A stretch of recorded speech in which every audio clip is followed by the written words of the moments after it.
There's nothing more foreseeable as a public health crisis for, again, a world where we're just living on top of each other in crowded and polluted cities uh, than a pandemic.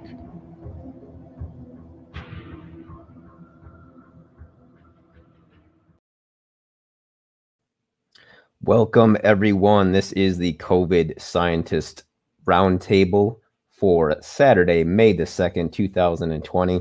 And joining me this evening is some of the usual crew. In fact, we got the whole squad here. Dr. Kevin McCairn, Dr. Paul Cottrell, and Dr. Jay Couey is joining us. And Marshall Masters will be joining us later as well, a former contributor to the science section of CNN back in the day. So that will be awesome to hear his views on everything that's going on. But just want to greet everyone and see how we're doing. I've talked to Paul this week, but I haven't talked to Doc McCairn or Doc Couey. So let's start with Doc McCairn and just see what you've been up to this week, Doc McCairn.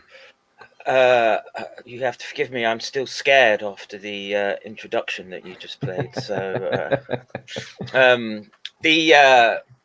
I guess the primary thing that I've been doing is just trying to dismantle the major players in what I see as the COVID grift, and we've put our target onto, let's see, Dr. Kaufman. So we were taking him out prior to and on his appearance for London Real.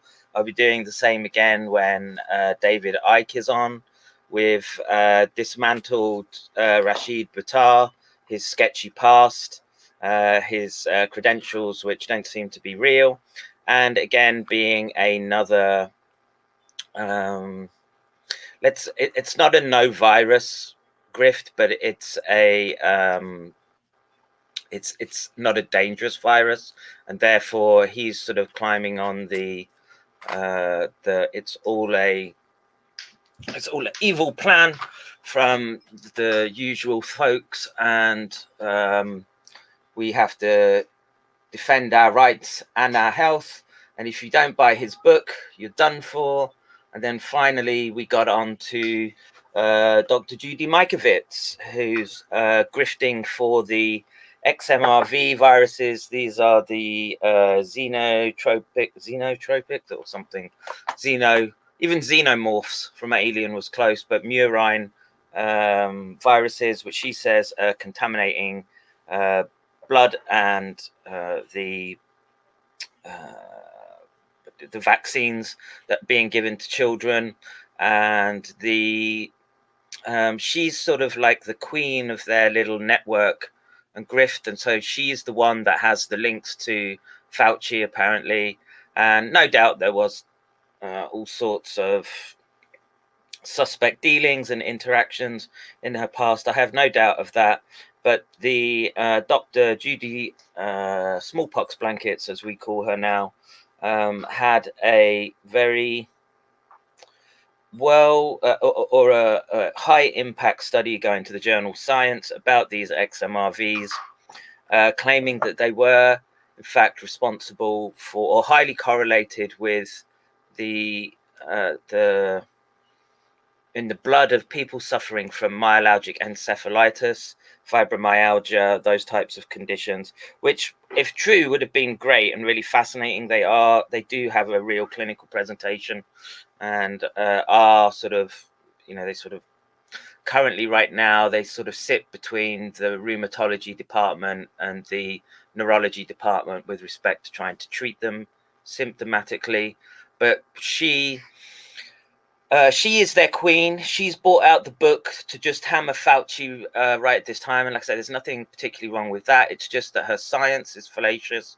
It's been non-reproducible across the since 2012. It was forced to be retracted from Science, and she was working at, I guess, a private company, and she was charged with I guess property theft. I mean, it's an ambiguous area, lab books and computers, with respect to scientists, who owns what and what on it.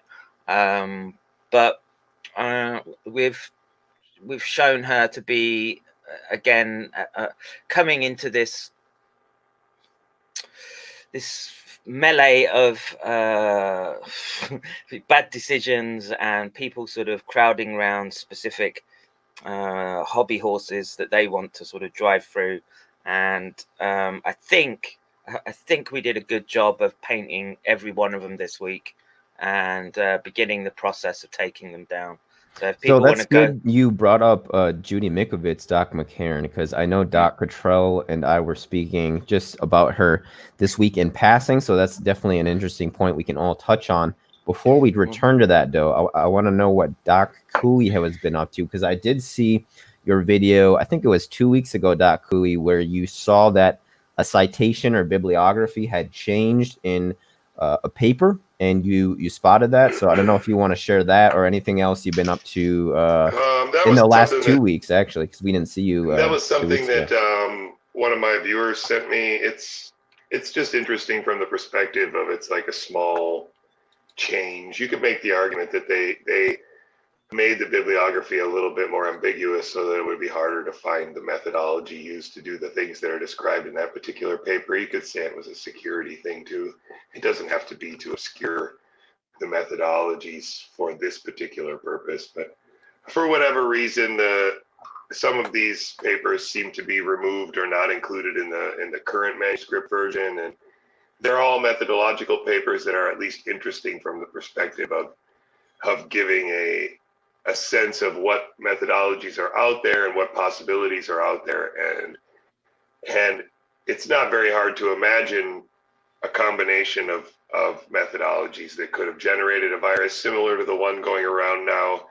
And so my whole shtick has always been that the adamant denial and the very clean words that people choose are really deceptive, because we all know, at least the scientists I think all know, that it's in theory possible that we could have made this, and it's in theory possible that it could have come from a lab, accidental or otherwise. And so just to flat out deny that seems kind of foolish, and I think the reason why is because then they can also sort of obscure the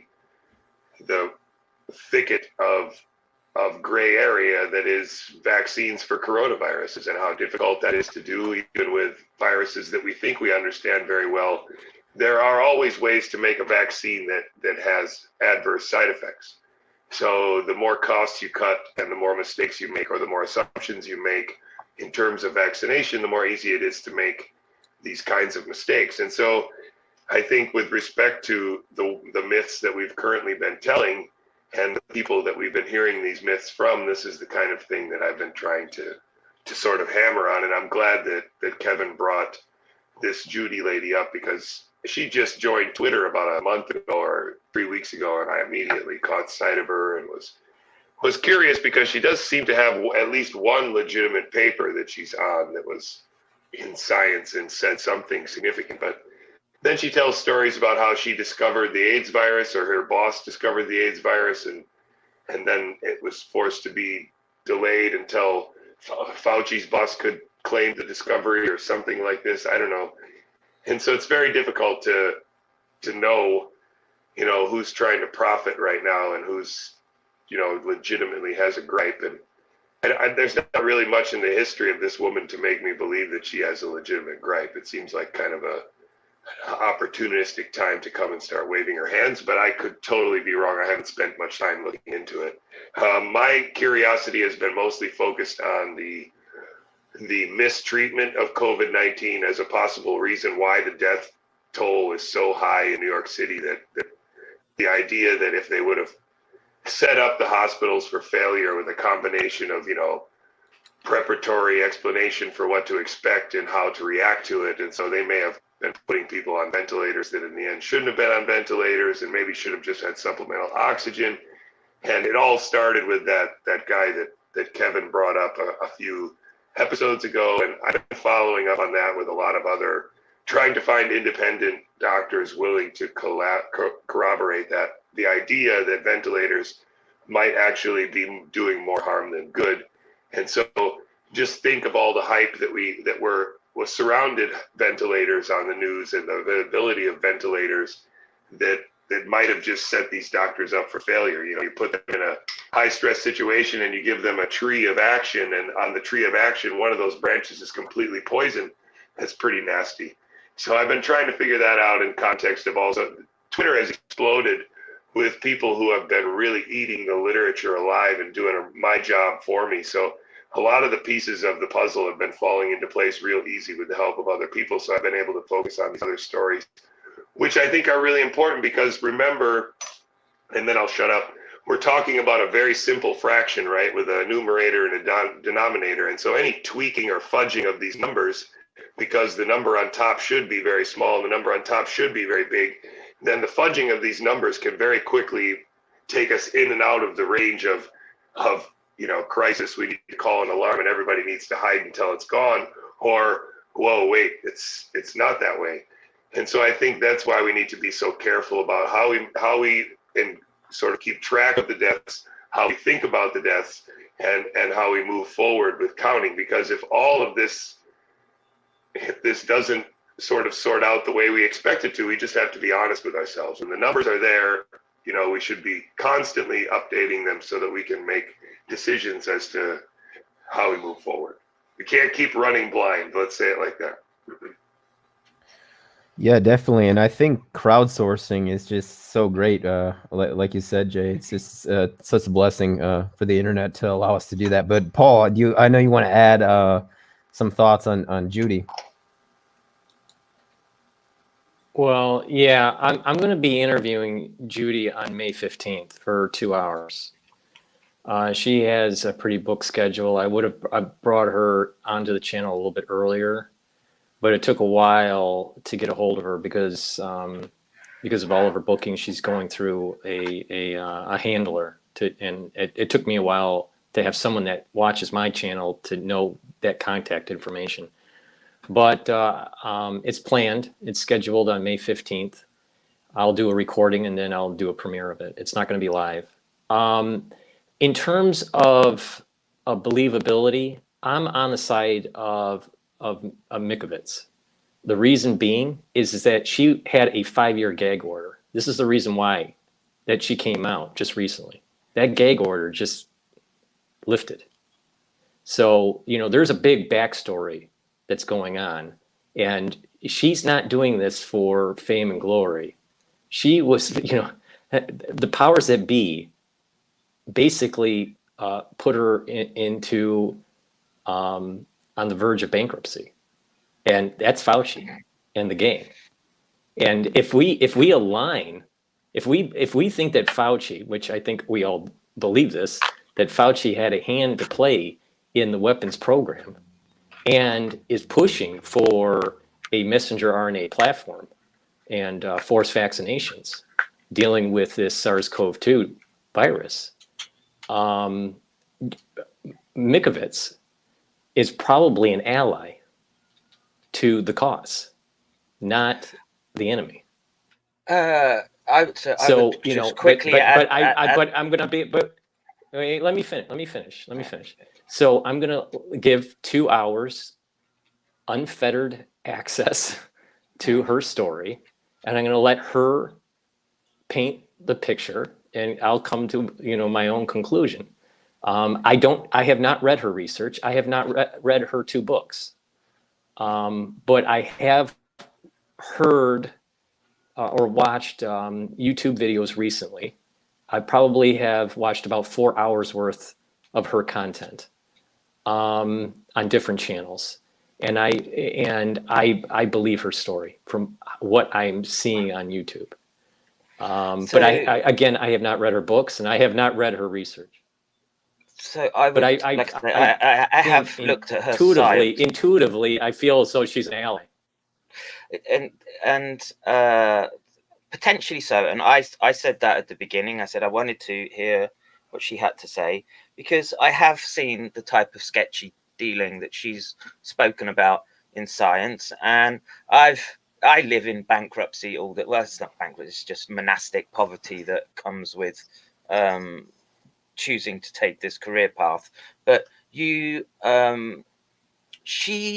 has a credibility failure, not through a gag order, but through literally the whole world and other labs looking to identify the Xmrv viruses in samples that she says should be contaminated and correlated with specific illnesses. And you can look across multiple European labs. Okay, so the last really big study, and I guess people just stopped looking after that, from 2012, and it was British Medical Council article, and I probably have the link still available. And there's a science credibility gap. I mean, wait, but can I just add just one question? Do you feel the same way with Wakefield? Who's Wakefield? He's the one that kind of was the whistleblower on what was happening with the vaccine program at the CDC. I haven't. I don't know Wakefield either. Because I put her in the same bucket. I put her in the same bucket as Wakefield. You know, he's the one that basically shined a light on. I think it was the MMR causing autism, and they didn't like it. They forced a retraction of the paper. I think it was in Science or in Nature, and destroyed his career. They did the same thing to her. So I see a pattern, and when I see this kind of pattern, I'm more on the side of these individuals that are the whistleblowers, that are saying, hey, there's a power out there that is trying to hush science, retract science. We saw that with what happened with the HIV paper, the HIV homology paper by the Indians. That was hushed up. On how grants work at the NIH. If you don't toe the line, you don't get the grant. I do, and right. I would say, and a whole lab is predicated on those grants. So you have to toe a certain line. Indeed, and what about Jay? Jay, why do you not? Because you seem to be siding with Kevin in terms of not supporting Judy, and I need to read more because I'm not sure either way at this point about her. But what do you think, Jay? No, I'm not siding with Kevin or Paul. I was just pointing to make sure that I want to hear what both of them have to say. I've also listened to Judy quite a bit, and I've tried to sort of follow up in the background, but I haven't put enough time into it because I just feel like at this time, this is kind of a red herring in the sense of distracting us from the main issue, which is still for me, whether or not this virus needs us to be locked down anymore, and whether or not, we are being manipulated in some way or another to do things that are not really biologically sound. I've been kind of motivated to keep track of the numbers and think about the numbers that we were talking about months ago. And so far, we're not following any trajectory that coincides with the alarm that we were yelling about 3 weeks ago. And it's not really manifesting. And yes, something bad happened, but it's still epidemiology-wise, still not really clear that the lockdown mattered much because the peak happened when we locked down. And epidemiologists have all said that if you don't lock down at a certain amount of time and in a certain very narrow window, then the lockdown actually kills more people because it spreads it out. And since we now know from what's going on in New York that we haven't exceeded the hospital capacity of New York, that we didn't need the ship, that we didn't need the hospital tents in Central Park, then I think we have to step back and admit that to a certain extent, we overreacted. And now, do we need to continue to overreact? And I think the answer is no. But yet here in Pennsylvania, we are talking about not opening the schools in the fall, 4 months from now in the fall. This is insane. We need to start going back to biology, and we need to keep looking at the numbers all the time. And if the numbers are not showing what the pandemic would like them to show, then that's tough baloney. And right now, the serology tests in New York are not looking good for the people who want this to be a disaster. That's for sure. So if we look at what Knut Witkowski said, for example, 3 or 4 weeks ago, he can still go on and still talk about what he said, and he can still be right. And nobody's saying anything about that. And in Pennsylvania, where there's not necessarily going to be an outbreak like there was in New York, because we don't live as close together and we don't ride crowded trains, then I don't think it's necessary to extend the lockdown to this extent. There's still lockdown in Wisconsin. I mean, it's crazy. And a lot of doctors are saying this around the country, that the combination of being told that COVID is a good thing to put on a death certificate and the fact that we shut down everything else and the hospitals are now basically empty in most places, we have to really acknowledge this reality and then, adjust our course a little bit.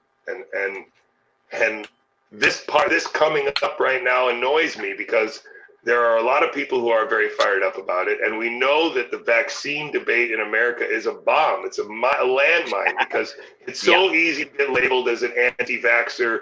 The moment that you start discussing that maybe there is a law or two that needs to be changed, or maybe there is a bunch of people who are trying to maximize profit out of this program, the moment you start saying these things, you get labeled as an anti-vaxxer, and the whole argument ends. And I hate that. I don't want that. I'm with this. I support the idea of debating this, but it's so easy to slip into this logic trap, and so I just don't want to do it. And this woman feels like a logic trap to me, that I'm going to get stuck arguing about something that happened 10 years ago that I don't know anything about, when I really want to argue about whether or not this pandemic is real, or as turned out as dangerous as we thought. Of course it's real, but anyway.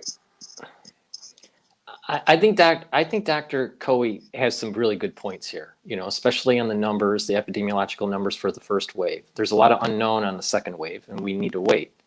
And I agree with him on that. I also agree with him on the slippery slope with the anti-vax movement being maybe a pitfall with dealing with these civil liberty issues that we've been talking about. I get his point. I understand. In terms of Mikovits, I see it as a way to shed light on Fauci, because I'm a firm believer that Fauci has dirty hands in this.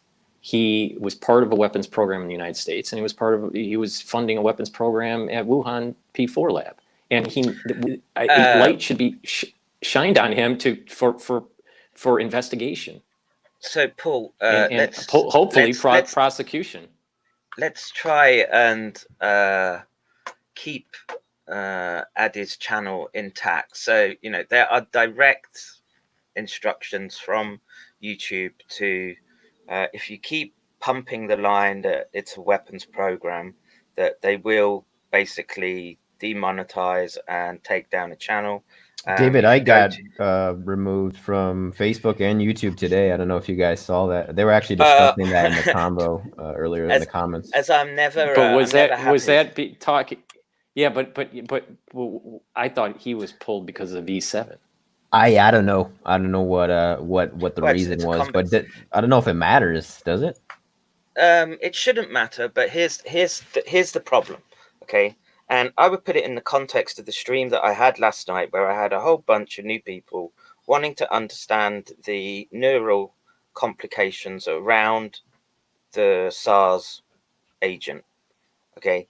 And that comes down to, so it was a sort of a bout of, and you shouldn't engage in it because it'll happen to you, but a bout of Schadenfreude, because Jerome Adams was getting nailed by the press, and it was a week old, but you could see that he was highly under pressure at that time, as the press was saying to him, hang on a minute, you've said this about masks, you said this about masks, and basically in that little exchange he said, well, we had to do that at the beginning because we had to requisition masks.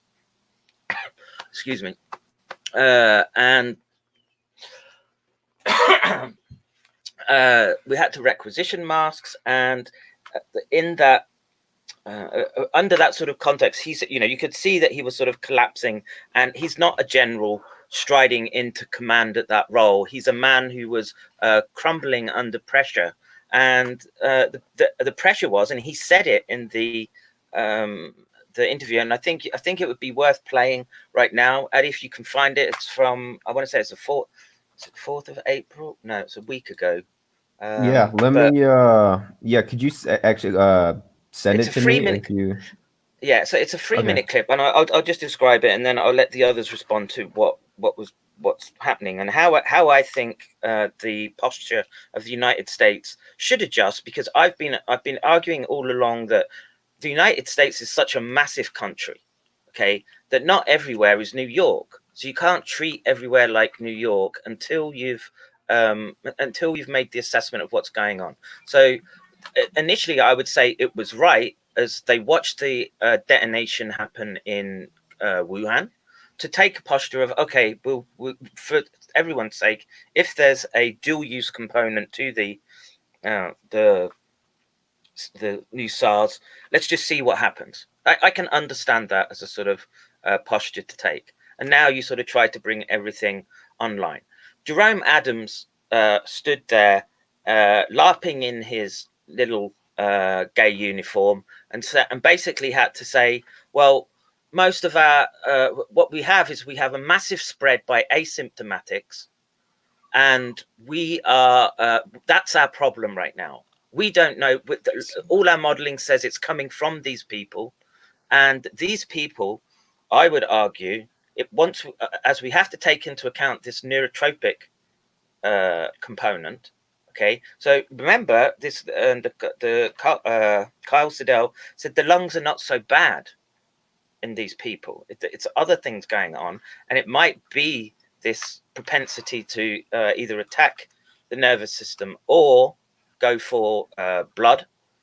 But the asymptomatics that are walking around shedding, right? So that's the important factor, shedding, and potentially having their behavior nudged in a way that makes them more impulsive and more prone to taking action that's not thought out or well judged.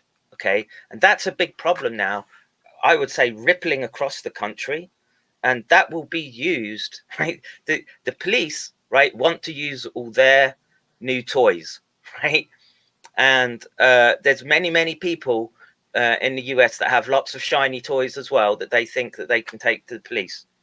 Okay, and you need to be very careful, especially when they're saying, the authorities are saying, it's spread far and wide. It's got a component to it that's not just people getting sick and going into hospital. And I would argue that there's this, you're going to have this rage, mild rabies rage, for want of a better description. Okay. Definitely. Yeah, and let me just show this. I don't know if no, go ahead, Paul, and then I'll pull this up while you're talking. I don't know if Dr. McCairn or Dr. Couey has listened to any of my interviews with Cliff High, but he has this really interesting theory, and I think it rings true. And he's saying that if you look at areas of the world, or even regionally in the United States, that have low D3 because of lack of being out in the sun, they're more susceptible. And so the thought here is that the East Coast has a unique dynamic in terms of SARS-CoV-2 susceptibility because of the low D3 production. So by taking higher doses of D3 in vitamin C and this chaga mushroom thing, which is an antiviral, which is something similar to what I was recommending early on as a protease inhibitor for birch bark extract, that you would slow down the 3CL protease. So I think Cliff High, the main point here is that I think Cliff High is right about this. Is that there seems to be a correlation. It still needs to be proved if it's causal, but there seems to be a correlation between number of incidences of SARS-CoV-2 and D3 or lack of D3 in the population. Vitamin D, you mean, Paul? You said vitamin D3? Say that again. Yeah, vitamin D3. Mhm. Because what's happening is that I don't know if you remember early on when we were talking. I kept on saying that I suspected that the seed center, when we were just getting our first cases in the United States, like, you know, the first 20 or 30 cases, I was expecting that the seed center to really explode in California. We didn't see that. We saw it happen in New York. And it's the Eastern Seaboard that has the lower D3 levels. Almost everybody in New York City has low D3. Yeah, well, Because they we don't get get less out in the sunlight sun. than LA folks. Right. Yeah. And the California sun, the ones that are on the West Coast, they get more sunshine. They get more sun than the Eastern Seaboard. On a So, related note, I went to this is a Target today. And this is a big there's part of the some reason boots why on. we see these huge numbers in New York. Yeah. That's one reason. The other is the population density. But I mean, there's other, you know, large metropolises in the United States, you know, that, have populations that you would have this explosion of SARS-CoV-2 and you know, high death rates. I mean, we have over 18,000 people that have passed away just in New York City alone, out of 8.6 million people. So that, to me, that's a lot. I mean, if you look at percentages, no, I mean, it's not a big percentage compared to the total population. But I think in that it's a lot scenario, of I think the people. things we should be keeping track of how many of those people went on ventilators and never came off. That's one number that I would really like to know. Another number in response to what Kevin said is that I would like to know how many of the people that are recovering report any sort of longer lasting neuro whatever effects, if they have headache, if they have if the nausea goes away. I don't know. Yeah, There's a lot of right. things that we're not hearing anything about, and it bothers me a lot. Yeah. Just You know, my speaking on understanding the, was that the neurological presentations were below 10%. Yeah, so that's it. So I you might have be to wrong keep with in that, mind. but I mean, it's not the majority of the clinical presentations. So you have to think carefully about your passing of neurological symptoms. Okay, so in an ER situation, they're going to be looking for signs of encephalopathy, encephalitis, so very large neurological type lesions. Okay, and the more subtle components, which for me I think is what I think needs studying, is this resistive capacity. So again, we were looking at a whole bunch of new spitting videos where people are being challenged and put, the obviously they're brushing up against the law because there are strictures being put in place, and we were looking at the UK, and there's a epidemic, for want of a better word, of people spitting at healthcare workers and the police. And we looked at one where a guy just loaded up, I guess his mouth got bloody, and just launched a mouthful of sputum into a young police officer's face. Right. So these are the things that I think you aren't going to see those in the scan. Okay. A lot of people are probably not gonna recognize the shift in behavior, should it be like this, like anger, right? Or you get sort of wound up very, very easily. Okay. And these are the things that you have to look out for. And I think also that I think over time we're going to probably start seeing peripheral nervous system disorders. Oh yeah, and of course you've already got the Guillain-Barre that people syndrome have contracted. Yeah, right. That's GBS, right? GBS. Yeah. I really, something like that. Yeah, I think you're right. And but that's something that will present itself a little bit later down the road here. Yeah, and we don't know the issues here, but let me just sort of circle around, sort of finish my thought, which was when discussing the NIH. Like I say, you're in treacherous waters here, and those people have the kill switches with respect to us, and they are they've already shown that they'll use them. My Discord got taken down this week, and my Discord was, well, we did a stream, right? Myself and- You were streaming, and I logged on to your stream, Kev, and I think I just saw in the comments your people were talking about it. But yeah, Kevin's Discord, I believe it was Monday Monday morning or Tuesday morning. It got nuked. Fortunately, his Discord is back up and running, and I actually have made a Discord as well too. But just as far as speaking on what Doc Couey said a while ago, and just the media hocus pocus that is made about this pandemic and whether or not this danger is actually real. And before I make my point, I just want to shout out Mac Addict for the super chat. Do appreciate that. People are generally low on vitamin D, especially on the East Coast and the Midwest. I would like to add to Doc Paul's thought. But doesn't it seem like a catch-22 to you guys insofar as if we didn't do the social distancing or the lockdown, that we would have seen way worse? No, that's the thing that you have to listen to a number of epidemiologists explain it, but the same models that are being used right now to justify the lockdown also will explain very well that social distancing only works to reduce the deaths by a maximum of about 10% from the total. You can't stop. Everybody who's going to get this virus and has a good chance of dying is probably going to get this virus and die, whether it's now or whether it's 6 months from now, because that's just the way it is with a particular virus like this. If the flu is bad enough to kill you today, and you wait to get it until September, you're still probably going to die from it.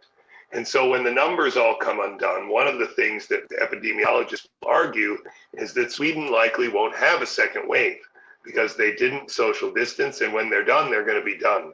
Whereas because we social distance, we have guaranteed ourselves a second wave. We have guaranteed ourselves a second wave because we closed the schools. And although it's possible we could have overloaded the hospitals, please don't forget that the reason we socially distanced was to avoid overloading the hospitals. Now, since the hospitals are not overloaded, it would start to maybe seem logical that we might be able to start to reduce the social distancing. But even in places like Pennsylvania, we're not considering it yet. And I think that's where the debate needs to be focused. I'm not saying I know the answer. I'm just saying that at this stage, we have to reevaluate. We didn't have numbers in January. We got more numbers in February. We got more numbers in March. We got more numbers in April, and now we are in May. What did we think we were going to do in April? What did we think we were going to do in May? And now let's make a decision that's informed based on the numbers that we have, based on our experience in New York and in other places.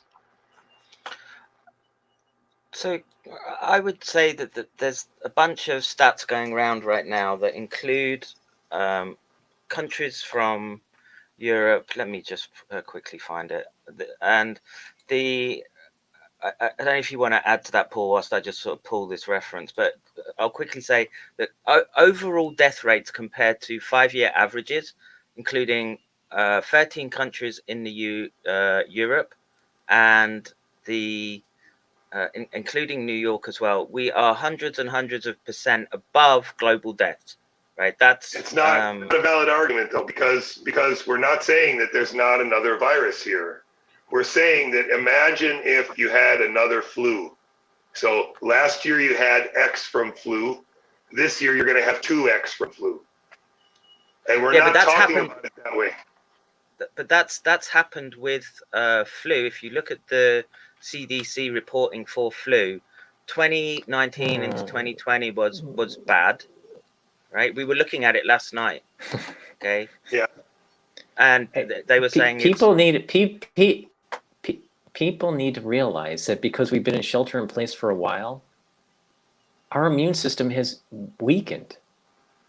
So when we do get out of shelter in place and we do happen to get, let's just say, influenza, there's going to be many people in our society that are more susceptible because we've been locked up. We haven't been working out.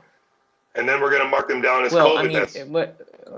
Well, if they, I'm not saying that the death rate is probably going to go down because we're going to be testing more and more people, and there's going to be so many people that have or had COVID-19 that the death rates are going to be below 0.7%. Which is a good thing. I think That's we a good also thing, because that's that people are starting to get an antibody. just remember, right? The baseline is not zero. Here's my concern. The baseline was not zero, and we have to concern- keep saying this over and over. We were never going to save everyone, and everybody was going to get sick. We've been talking about that since January, that we needed to get around 70% of the population infected, and we've never talked about avoiding that number. So if we're still not talking about avoiding that number, and the numbers have not reached calamity level yet, at what point are we going to acknowledge that the models that we are using to judge where we're going are not working? And so we need to reevaluate. I'm not saying that we don't need to wait. I agree. I agree with you, and I agree with you. And I'm not to do a plug for my own channel. I'm going to be releasing on Monday 4 models, epidemiological models that are more up to date to what I think is going to be happening in the next 6 months. People with 20 years of epidemiology have released models already for weeks, and we don't need your models. There's plenty of them. Dr. Couey, most of those epidemiologists don't know about finance, and most of those epidemiologists don't know about engineering and system engineering. Which I do. And most of those epidemiologists didn't go, and have certificates from MIT. So, I know what I'm talking about.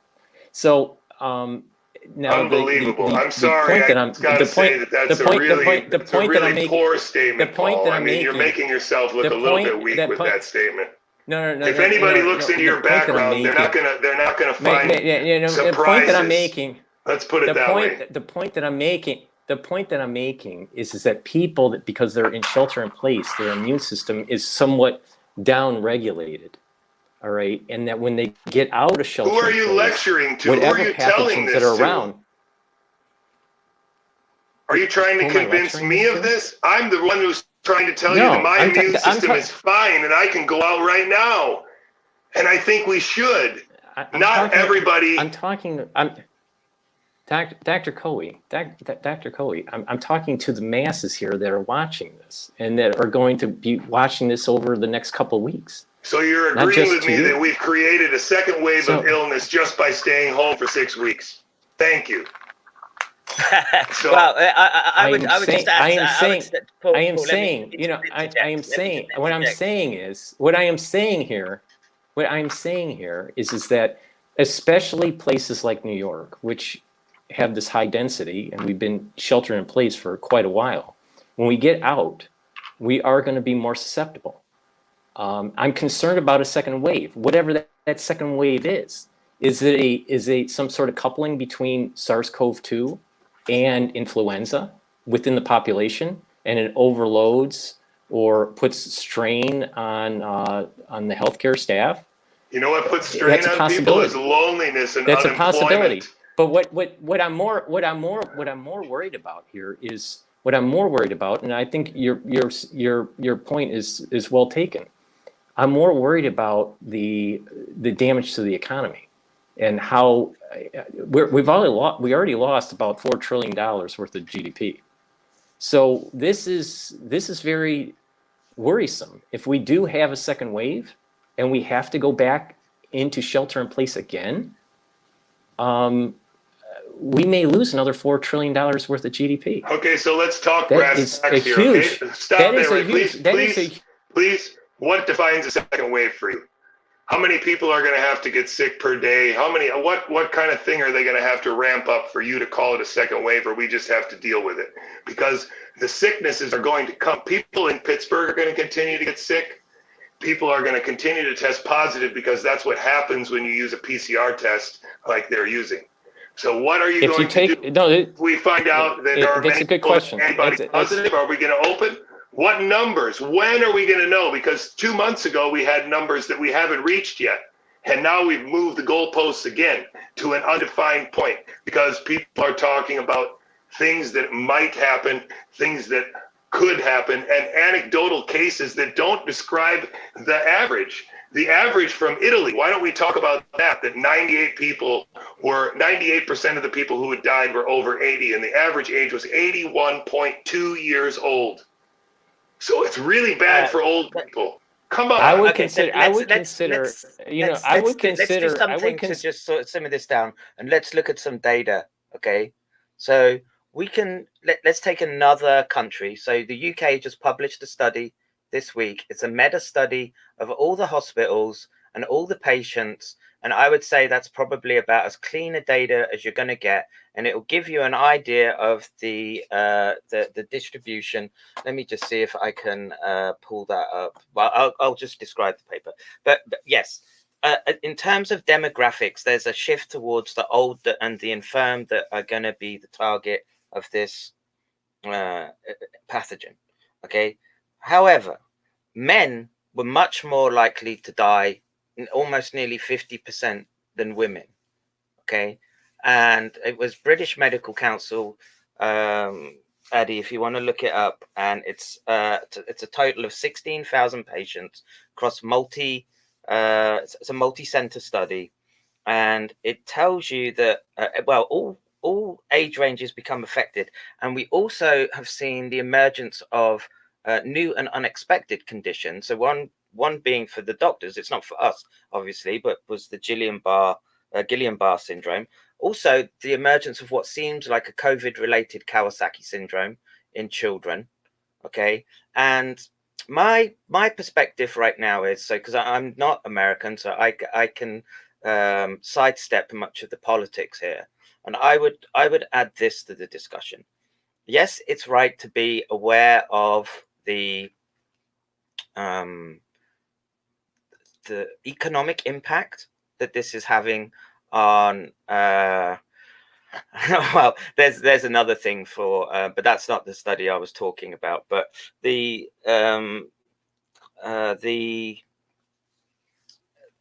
economic impact. Like I say, the problem with the Americans, it's so goddamn big.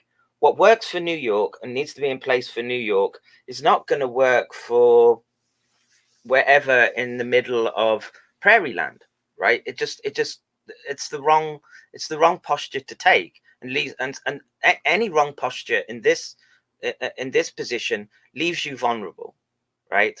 And I would say right now we still seem to be on a learning phase, on a learning curve. And let's have a look just at so this is it's New York Times, but I'm using it as an example, and it's a sort of week old. And let me just sort of bring the link up, please. And Addy, if you would be so kind. While you're bringing that link up, can I just make a snarky comment? Yeah, go for it. Yeah. One of the people that's telling us to do what we're doing right now went on TV 2 days ago and said that a remdesivir study was a highly significant result. And I know you looked at that paper, and I know you looked at the paper that came out of China, and I know you're familiar with how these studies are done, and I know you're familiar with p-values, and I know you're familiar with the fact that in neither of these studies did the outcome of the death or lethality of the patient change. And in fact, there's a huge argument about whether they fudged the data in the American study by cutting the study short. And yet he went on TV and publicly stated that this was, quote unquote, a highly significant result. And now you want me to take him seriously as a scientific advisor in terms of what's going on in America and what numbers. I don't, dude. You know what I mean? That's my problem right now. I don't want people you to take him seriously. Okay, well, anyway, that was my snarky comment. So while you're bringing that up, just to finish the awesome conversation I was having with Dr. Couey, and the many points that he's making, I agree with, actually. So if people think I disagree with Dr. Couey, it's more in the details, maybe not in the overall picture. So there's many things that I agree with Dr. Couey on. But the specific question that Dr. Couey asked about what I would consider a second wave, if we look at the normal influenza from last year, that curve, and we take a look at influenza-like symptoms that were taking place December 18th to February 2nd in New York, we saw a huge delta. We talked about this, I think it was on our first roundtable. Maybe it was the second, I don't remember now. But if we have something very similar, where we have that kind of delta change, where we compare a normal influenza type scenario, and it's much higher in, let's say, October or September, October range, then I would say that there is circumstantial evidence to assume that there's a second wave. And if so, then the bigger question is, what do we do? Do we do shelter in place, or we do not do shelter in place? I don't know. I really don't know, because there's a lot more than just the biological to consider. There is the civil liberties side of this, and there is the economic side of this. I tend to think at this moment in time that if we have similar dynamics in the second wave as we do in the first wave, that part of the country may have to be going back into shelter in place. And that's basically what you can see up on the screen now. So in the bottom right hand corner is the total, it's the average across 5 years. So the gray line is the average of 5 years. And you can see that it in the bottom right hand corner where it says 13 countries it is combined, you can see that slope goes down, which kind of it confirms what Paul was saying, because that morbidity tracks the flu season. And we know that we get higher deaths there because of pneumonia, and that should be included in the, let me just point people to the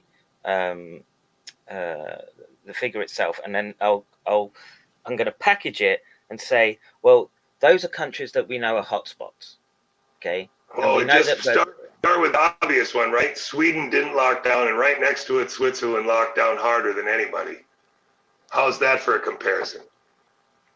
So related to what? That's literally true. Yeah. Sweden is the one that everybody gives as the example of being irresponsible and not locking down, and Switzerland locked down like a cage. What do you think? My response would be to what Kevin said, just like piggybacking. The geography, I think, plays such a pivotal role in all of this, which is why I think people are seeing such different rates. And yeah, that's what I would say is like geography being a huge factor that I don't think is being taught. What's the difference between Sweden and Switzerland? I couldn't tell you that.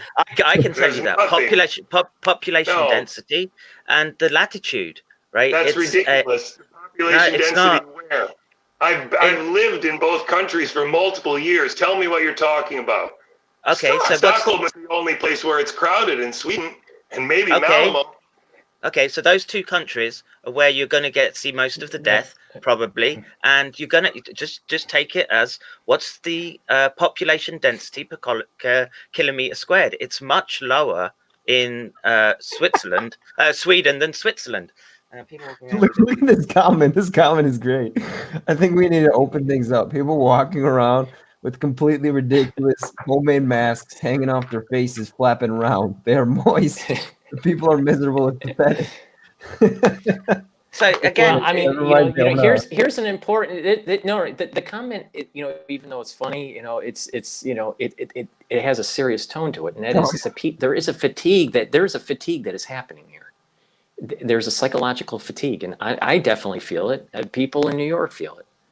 I'm telling you, there wouldn't be there wouldn't be a psychological fatigue if people were still piling up in the hospitals, but they're not. That's why the psychological fatigue is coming, because we're being told it's a crisis, but it's not actually. It's bad. Well, that's part of it. But that's what's scaring people. No, that's part of it. I think as another part of it is that some people are laid off and they can't pay their bills, and even if there is an infection out there, people may be willing to take the risk to not lose all their wealth. Why are they still doing that when they already had a paper come out that said that the saliva has more in it than the nasal swab? Why are they still doing that? That's traumatic in and of itself. To say that might happen to you is traumatic. That's like a psyops right there. And I'll tell you another psychological operation that I think I identified is that the only people Why are they putting don't- it in so far? Exactly. Why are they putting it in so far?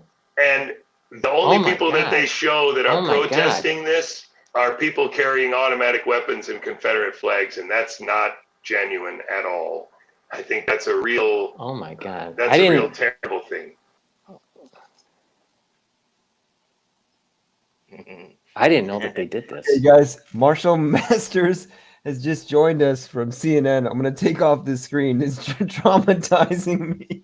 I'm sorry. That was But actually, that is a your reaction was just it was. I've seen that video already, so I just I wanted to see how you guys react. But that is a clinical nasal swab, right? Yeah, It's the it's same as not you do fun. with a It's not topical. fun. And if they put it down your mouth, it's just as bad. You know, you get like nose is more painful. I would probably offer. Let me introduce Marshall Masters. Those guys. This guy used to work at CNN back in the 1980s, I believe it is. Marshall Masters, everyone joining the COVID Science and Tech Roundtable.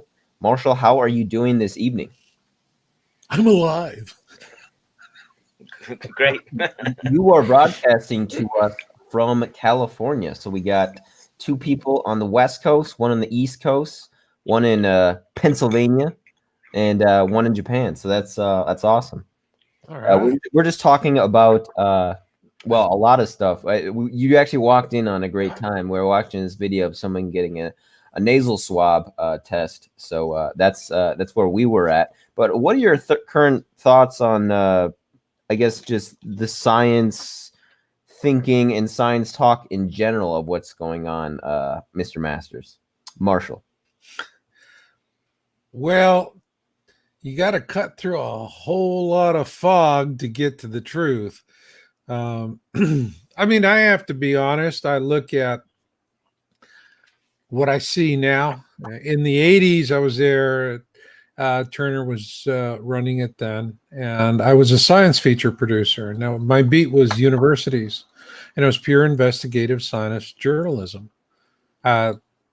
They canned the science department over a decade ago, and because they're script reading. When I look at what's happening with COVID and what I see CNN's doing, I have to be honest. To me, it's seditious. Pure plain seditious. When I was working with CNN, I mean, it was a lean, mean news machine. You checked and double checked.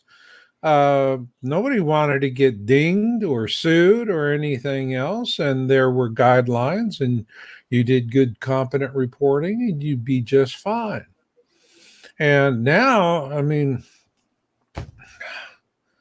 it just shocks me. It's like watching some horrible remake of Invasion of the Body Snatchers. 4:00 in the morning, the pods go. Out comes the zombie reporters, and they're all going, and they sound alike. It's bad. It's bad. And what they're doing, it's not journalism. It's pure Joseph Goebbels playbook. That's it. Did you see that they busted Cuomo for not sheltering in place, that he was caught at Costco or something before he came out of his little stunt? What? It's silly. Was he buying ice cream for Pelosi? Yeah, I don't know what he was doing, but he was out somewhere and someone took a photograph of him, and then he came out the next day and officially announced that he was leaving his basement, but he hadn't ever stayed there. It was kind of fun. Well, you have the hypocrisy, and right now you look at, it's interesting, the red states are the ones that want to go back to work, and they're the ones that have the balanced budgets, and the blue states are all wanting a bailout because they don't want to go into bankruptcy, and they don't want to let anybody go back to work. And so the division in the country is becoming very obvious. But this is political. This is game theory. Okay. Yeah, but it's also a show, right? Because the states that are blue now weren't always blue. A lot of the ones that are broke weren't always blue. But anyway, yes. Yeah. Well, it's something where you're looking at a history of mismanagement. There's a lot that's coming due. But on the other hand, I think that we're going to, with the Flynn case, and the exoneration is not far off. Once that happens, that's like taking, like a can of sardines and you can just peel it right back. And Flynn, FISA, all of that, that's going to peel back a whole can of awful smelling stuff. And coronavirus, all of this, I mean, this is strategic on their part. People are getting wise to the padded death toll numbers. I mean, I personally experienced this nonsense. I had to go to a couple of weeks ago. I went to the emergency room for an unrelated procedure, a minor thing. And I went in and went to the nurse screened me, and she said, "Oh, I need to take you to this other place." Next thing I know, I'm in a COVID screening room and I'm being COVID screened. And I'm going, "Why am I here? I have no symptoms." And he goes, "Well, no, the nurse said that you reported you had a fever." And I said, "I never said that." And then he took my temperature and I didn't have a fever. And so I went to a lot of inconvenience. I mean, I was stuck in that room for an hour and a half because some nurse do-gooder for the party wanted to, report one more something in this area. And I see so I've personally seen the shenanigans and the antics. And I think there's a lot of stuff that's going to come out, and we're going to find out some really shocking stuff. There are disclosures that are coming out about what's happening in New York, and people are just being left to die. There's not good care. And this is from nurses who are relaying information from other nurses that they work and associate with. We're starting to see all kinds of horror stories coming on because it's all a pandemic. I'm not saying it's not a concern. It is. But right now, all of a sudden, we have corona deaths up and forecasted influenza deaths are way down. But the forecasted influenza deaths are not way down, and the global total deaths are way up for a lot of countries.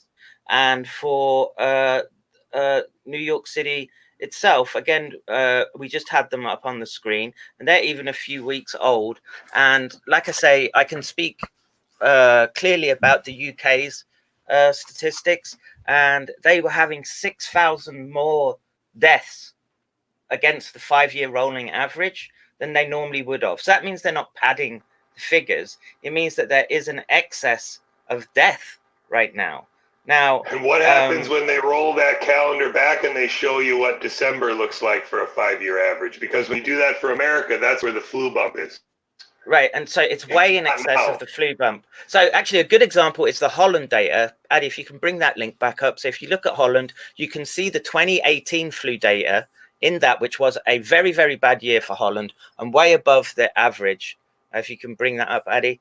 And it is something different. Now, I'm of the opinion that we need to, especially for America, reduce the poundage you guys all have on the trigger with respect to different actions that you want to take and political arguments. Right, that the Netherlands is one of the most crowded countries in all of Western Europe.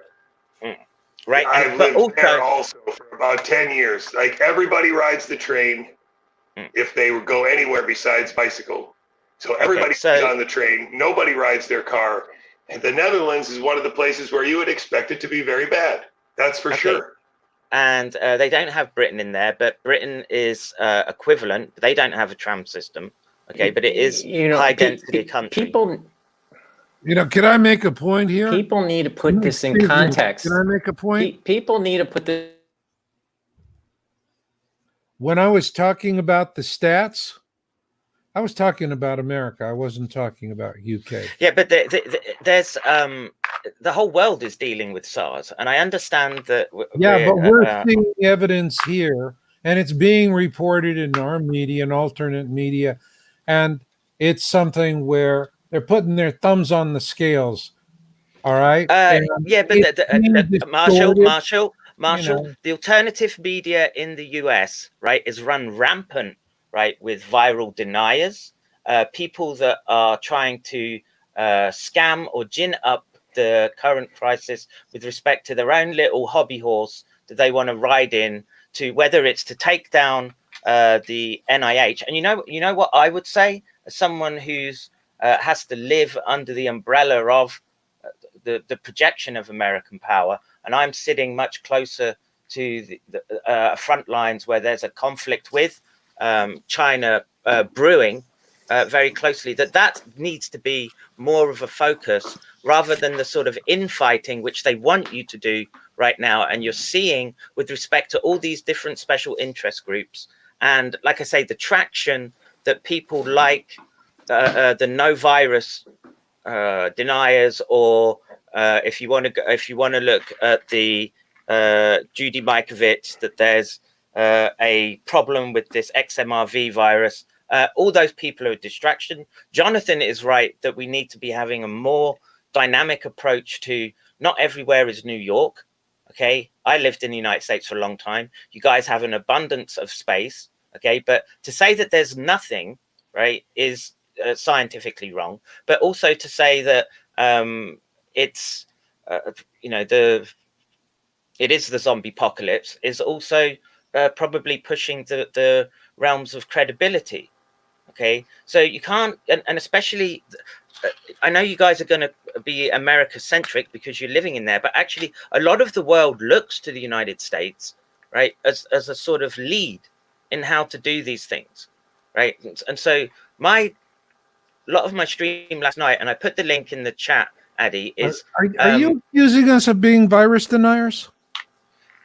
Did I accuse you? No, I didn't accuse you of being. Serious question. He's Are you saying I'm a virus denier? No, I'm not saying you're a virus denier, right? What I'm saying is there are many, many people, and you talked about alternative media, okay? And alternative media in the United States is ramping up individuals who are pushing the no virus claim, or that it's 5G, or it's some other type of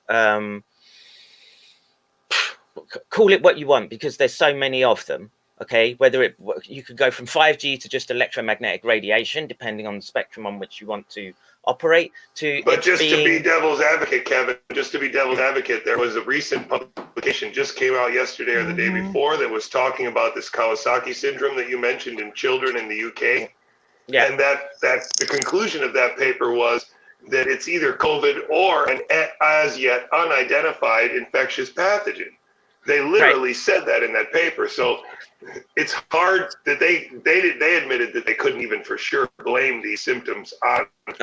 Okay, so Kawasaki disease is associated with a human coronavirus.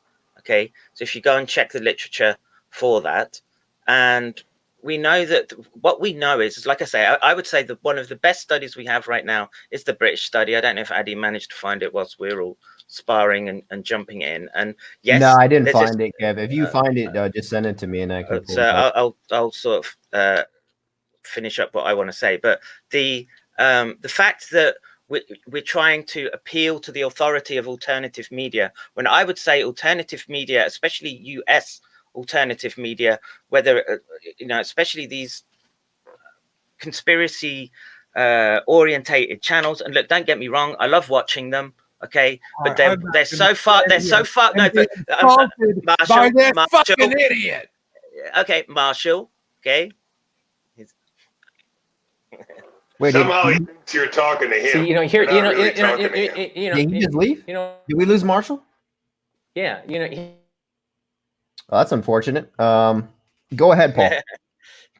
Here's the problem, McCairn. I understand your point, but sometimes you push it to the point where we can't have a conversation.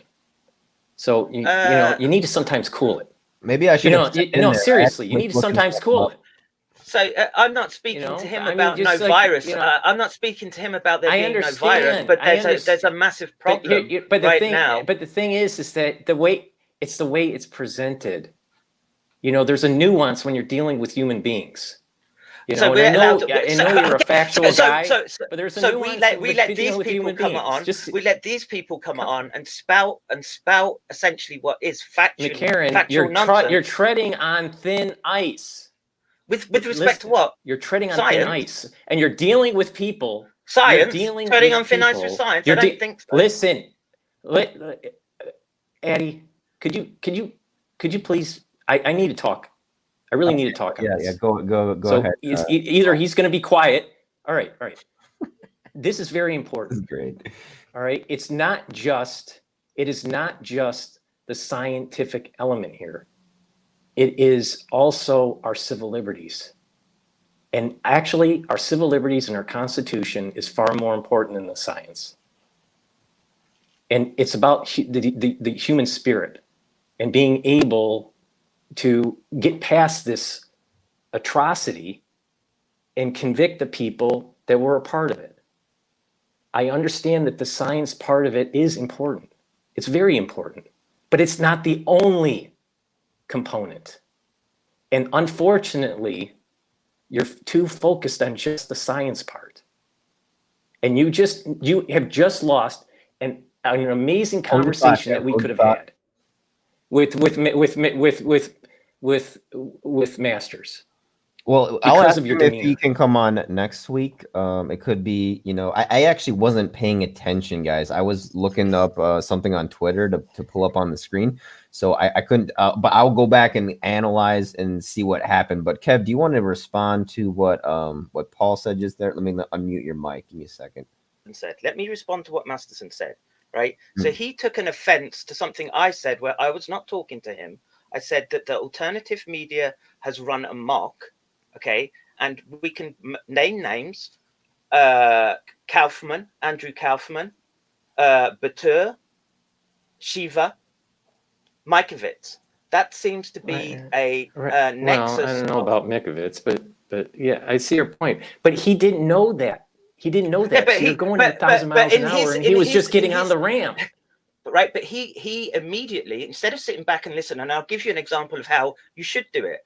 When that Dr. Young was on the channel, I came in because I was a little bit late. I sat back and listened to what he had to say, right? And then after sort of 20, 30 minutes of listening to him, I was like, oh, okay, I get his thing. But that marshal just dropped an F-bomb on me, had zero understanding of what I was talking about. And that there is an indicator that you're dealing with someone who is ideologically possessed. He's got his own agenda that he wants to bring in and force on, which we already saw was starting, which was the zombie reporters. Okay, and it's not that I disagree with him. I get, okay, Dr. McCairn. I understood what you did with Young. I get that, but what happened with Masters? That truly was unacceptable. I really think it was unacceptable. You should allow him to talk. Yeah, well, he was if someone comes into your home, if someone comes into your home, if someone comes into your home and for the very first time, are you going to act like that? I wouldn't. If you want to create an environment where it's a collegial environment. Well, collegial if you've got the chops and the. Here's the problem. They said what you just said just now just proves my point. You have to look at the human side of it. When you're dealing with people, it's not a straight line. Okay, so I was talking about. So he wanted to emphasize the role of alternative media. Let him talk. Okay, but we know where that's going. And Jay, jump in here, Jay. I would just suggest that what the main offense that he took was that he considers himself alternative media. That's why he's talking about alternative media. So when you say that alternative media in America is out of control, you're talking to him, even if you didn't mean to be talking to him. So I don't know really, I mean, you couldn't have avoided the offense. I'm just saying that that he was looking for the offense. I don't know if he wanted to leave or not, but I would hope that if he's still watching, he would come back, because it was not the intention of your commentary, even though I know that's what he took it as, because he considers himself alternative media. McCairn, I'll tell you, I mean, Dr. McCairn, you got a lot to offer, I listen to you all the time. All right. You got a lot to offer, but in this particular case, you fucked up. You fucked up big time. You really did. If you want to start using that language, and you look, if you want to start using that language and get down in the mud, if you want to start using that language and get down in the mud, okay, we will. And we'll start picking things apart, and we'll start getting hold of every grifter that comes along, and we will pick them apart, because I'm not interested in the clicks or getting the numbers. I'm interested in what's right. Okay. And so if he wants to come in and he wants to have a little Barney because I was talking about something, and his little precious attitude because he was CNN 20 years ago, if that's an issue, then I don't care. Okay. And if you want to think that you're getting crowds of people on a particular sort of tip with respect to organization around a particular goal or anything approaching civil action, okay, what you want to do is you want to be as bulletproof as possible. That's what you have to learn in academia, and you don't come on saying it's the equivalent of saying I'm from Oxford, rah rah boo boo, I'm not going to listen to you. Okay. And the fact that man had a little meltdown, well, I wasn't talking aggressively at him, and you want to turn around and say that I fucked up.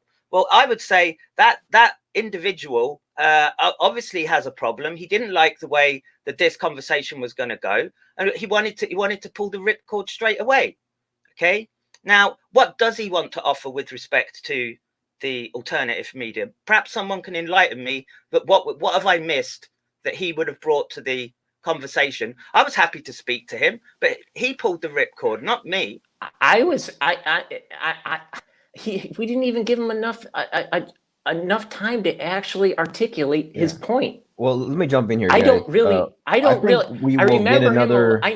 remember him. Here, I'm gonna mute you, Paul.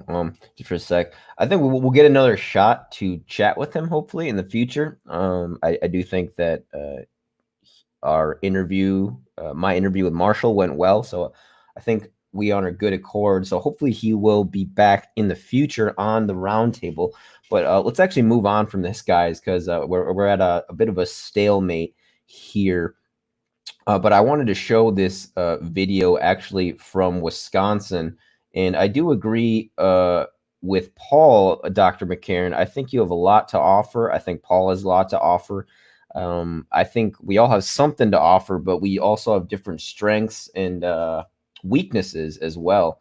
And I definitely know that mine are in terms of, well, I know my weaknesses and strengths. I don't have to say them, but yeah, going back to this this video from Wisconsin, this is a police officer and a looks like some sort of assistant or deputy. But let me pull it up, and in the meantime, you guys can get back at it. Let me just unmute you. Unmute you.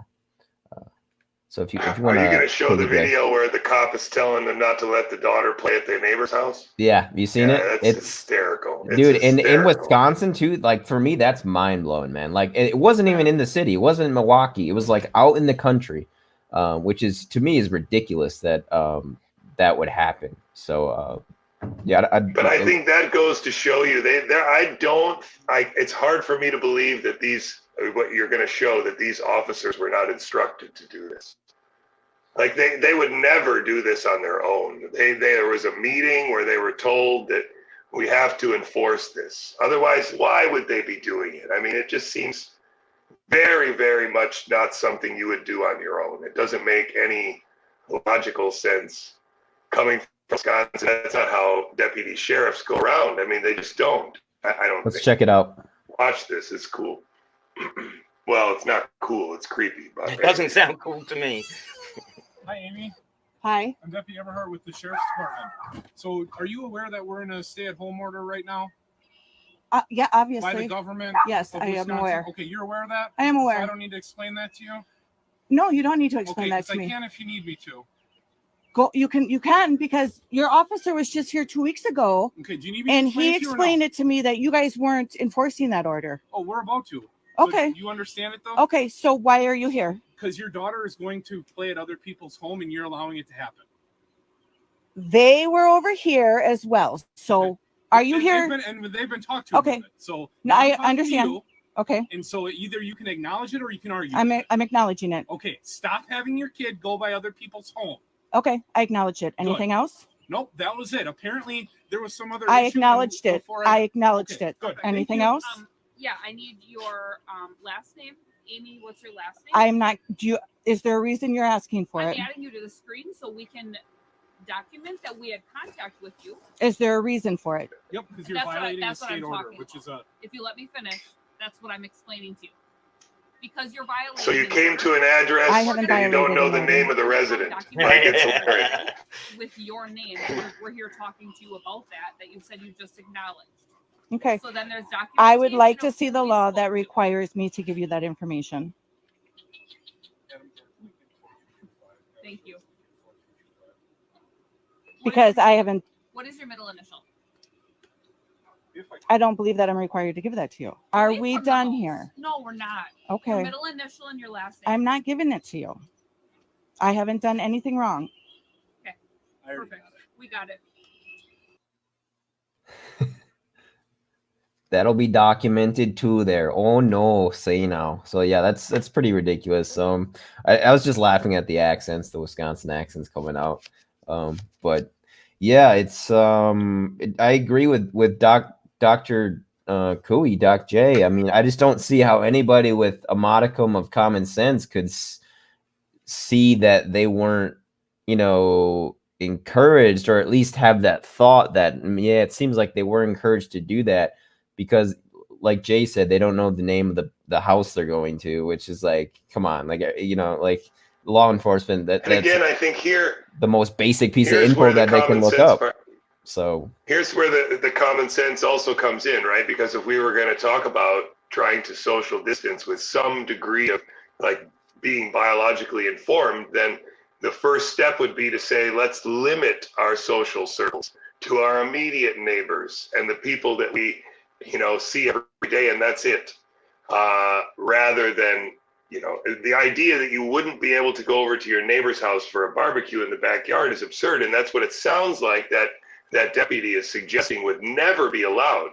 Even if you went over there and sat on opposite ends of the driveway, I mean, I don't know where this is going, but we have to have some say in how this goes, right? A good idea doesn't need a gun to enforce it, and if social distancing is a good idea, then we should be able to suggest it in a way that people choose the good idea, and we won't have to coerce them or fudge numbers or do anything. We convince them with facts and figures and technology. And that should pull us right back to the reason that we all began to sat round this table, and the reason that this whole dialogue started was that there should have just been a discussion in the United States of, well, we need masks for the hospitals, but you know what, guys, just try and limit your spread, right? Limit your spread, get a mask, make it this way, come on, and this is how we'll do it. We'll deal with it together, and we'll look at the numbers, right? That to me is the sensible way to go. That hasn't been done, and what I see is I just see this ratcheting of keep going, Kev. One moment, guys. Yeah, the data with respect to all the special interest groups trying to pull it every which way that they want to go, and it's just creating. Everywhere else in the world seems to have dealt with it matter of fact, but in the US, it's sort of become this massive social bomb, if you like. That's a handmade one, and yeah, it looks. Yeah, it looks my okay, mom made it for me. Yeah, it looks okay. And it's not that tight right now, but yeah, it's pretty. It works pretty well. I have another one too. She made from bandanas. That's like the Mexican flag. Unfortunately, I didn't have any USA bandanas, or she would have made me a USA one. But yeah, my friend too, his wife, fiance, is making them as well. So It's Yeah. definitely nice to use this as opposed to a T-shirt, which I have been using. But it looks like Paul is done talking to Trump, so he will join us again. To Trump. I don't know. He's talking to somebody because he chose to mute himself. I couldn't I'm override. back. I'm back. Okay. I'm back. I'm back.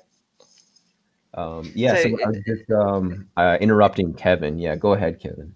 But it just, that example that you've given, it seems to me, why wasn't that advice given in January in New York, where they knew there was going to be a problem, right? Make a mask, put it on, just limit your spread. And there's the, I think it's the YouTube link. If you just play that for 3 minutes, right? And Jerome Adams, in a meek, crumbling way, says that we messed up. Basically, we should have just advised you to make a mask because it stops you from spreading to other people. And there's a reason why the numbers are so low in the East, because of standing apart from each other, and everyone wears a mask when they're out, right? And those are just sensible. It's not fascist to say to people, this is the medical advice. We're not going to enforce it, but for your own health, this is what we should have done. And I would encourage Addy to play the YouTube link in the private chat and just let people watch that. And the one you just sent. Yeah, give me a second here as I pull it up. And if people have questions for anyone on the panel, please do list those questions in the comments, and we will get to those as I pull this up. It's like a briefing of sort. So I'm going to share this screen, share audio too. I think I know. Yeah, I think I've seen this one. I actually appreciate you asking that question because it's one that that we've had to clarify several times, and I understand why the American public has been confused over time. As Dr. Redfield mentioned, initially we said based on CDC, World Health Organization, and most other major public health organizations, health organization, great, effective. They were guiding you, brilliant, and preventing you, if you wear a mask, from catching coronavirus. Another important thing to remember is the context of those statements was a run on medical masks, on N95 masks, and our healthcare workers were at risk. What's changed? What's changed is we found out that unlike past viruses that are spread through the respiratory route, a significant proportion of coronavirus cases can be traced back to asymptomatic spread. So the task force deliberated this. We've always told you that we will look at the facts and we will give people recommendations based on the best available evidence at the time. And once we saw that asymptomatic, pause it for a second. Masks still aren't effective. One of the things to catch here is that, right, he's trying to tell you that a lot of the spreading happens from asymptomatic spread, right? So that's one of the things that they're really trying to scare us with. But you realize what? If you accept that as being scary, then you have to accept that we're grossly underestimating the number of people who've already gotten it. You can't have it both ways. Yeah. You can't, because asymptomatic people, most of them don't show them ever. That's the point. It's not that you get asymptomatic for a few days and then spread it. That's not what he's saying, and that's not what they were saying. They were saying that a large portion of the people who are positive never show symptoms, and that's the danger. And then you can't have it both ways. Either there's lots of people who never got sick but spread it, or you don't have that. One or the other. And that's what's shady about this right now. But I would say I would agree with Paul, but just as a caveat to that, sorry, not Paul, Jonathan. As a caveat to that, what I would add is we're still in an environment of unknowns, right? That's how I would look at this if I was in some form of control with respect to whatever office he has. And I'm not sure, just to me, he seems like a Fauci puppet.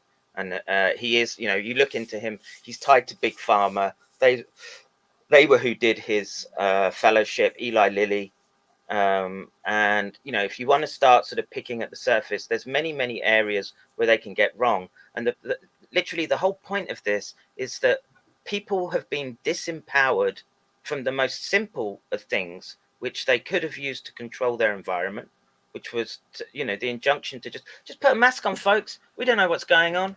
There's, Yeah. And that's something that, as annoying it is as it is to hear over and over, it's just it's that level of absurdity and gross incompetence that it cannot be forgotten. And look, as I'm gonna laze and take targets out, Judy Mikovits is saying to people, don't, and this is the absurdity of her message, right? So in one sentence she'll say that we're all gonna die from these Xmrv viruses. Okay, and then in the next, she'll say, don't wear a mask because it makes your symptoms worse. Okay, and you're sort of breathing in, and it puts stress on you because you're wearing a mask, and it's going to lower your immunity. That to me is the height of absurdity. And just for that statement alone, she needs holding down and nailing down, right, as someone who's just trying to push a particular line. And that line is consistent among Kaufman, Batur, the other one I can never remember, who says that the heart doesn't pump blood, and who was that? He's one Thomas Cowan, I want to say. I was actually talking about this exact thing with Paul earlier this week, and I was arguing. I mean, I think he might have been just having a little bit of intellectual sparring with me. I don't know, maybe not, but it just seems really pedantic to me to be arguing that, okay, yeah, I put my mask on and it hampers my breathing a little bit, and that's going to make me more, it's going to increase my cortisol and lower my immune response, which it's true, but I don't have my mask on in my room or my closet 24 hours a day, trying to breathe through it, or I'm jogging with it. If I go for a walk, I don't put it on. But if I go in the grocery store or any gas station, then of course I do, or if I go near people. But it's just like Batar was doing that too. I saw in one of I think it was part 6 of 7 in his 7-part series he did, where he was arguing that exact same thing. And I'm just like, I mean, to me, it's so pedantic, and it just it's like there's a very funny pick a side, right? And we just see this where it's like you have to go left or right, or red or blue, or black or white, or male or female. You can't go both ways, in the States, in this political environment. So it seems like they're just saying that to monetize, right? To get. There's a very nice cartoon that was going around the internet this week, which tried to make the analogy between wearing masks and wearing pants. And if nobody wears pants and somebody pees, then you're going to get wet. And if you wear pants, then somebody pees, you're going to get wet, but at least it'll be on your pants. And if everybody wears pants, then when somebody pees, nobody gets wet. And kind of a funny joke, but it's a visual analogy for why wearing a mask does limit the sort of transmission of respiratory droplets. And that's really the idea. If you can lower the transmissibility, then you're helping everybody out. Yeah. You also have to realize that is true, for there are a significant number of Americans who already have trouble breathing, and so when you put a mask on them, it does actually significantly impair them. That's not actually a joke. That's real. Yeah, and my argument for that would be, if you're that out of shape, 1, stop smoking.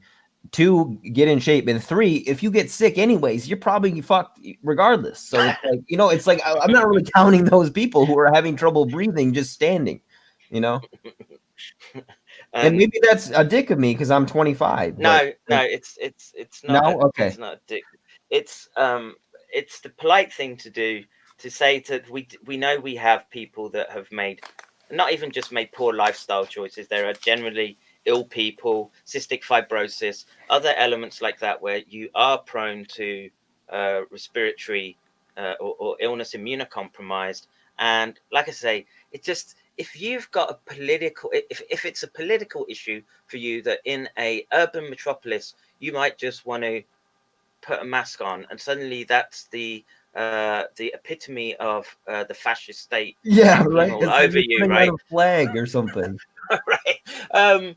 Then your way of thinking is so skewed that it's obvious what it is that you are doing, and you get these people going off into their little reality bubbles. They want things sort of reflected back at them. Yeah. And that was amply demonstrated by Grifter from Boston, basically pushing the Kaufman line that the troops have lined up. They're ready to come in and take America by force. And they're saying that viruses aren't real. Now, if that's the level of discussion that we have to have with the public, something's gone very, very wrong. Right? I don't know how else to put it. And I would say to my American friends, you know, maybe just sort of pull back a little bit and pull it out a little bit, and get the right perspective. And like I say, from an outside perspective, it just Well, looks very... here, Dr. McCairn, you know, with all due respect, it depends on how you sample, right? Exactly, you know that. So if you're only sampling what you're seeing on the internet and the people that are trolling you, you know, in the chats and the Kaufmans in the world, then everyone seems like they're against germ theory. But I don't think that the far majority of the population is against germ theory. But you're right in the sense that a lot of this is happening in our world of the alternative social discourse through this like social platform, you know, like YouTube and StreamYard and stuff like this. So I see your point, but it's a microcosm of the larger population, all right? And I don't think that everyone in the United States is against germ theory, or the far majority that don't have a scientific background. Let me finish. If the far majority of the population doesn't have a scientific background, I don't believe that they're against germ theory. All right, I just don't think that's true. So but there are quite a few that do think that germ theory doesn't exist. You know, that's a poor theory. They do, and I agree with you that you need to battle those types of people. Okay, but the point that we could have elevated the conversation and talked about the Smith monetization and how CNN transitioned after they bought AOL. And Dr. Couey, this is where my expertise comes in. The transition from when they bought AOL and it tanked the stock, because what happened was that AOL did not have hard assets, and AOL needed to have the hard assets of Time Warner.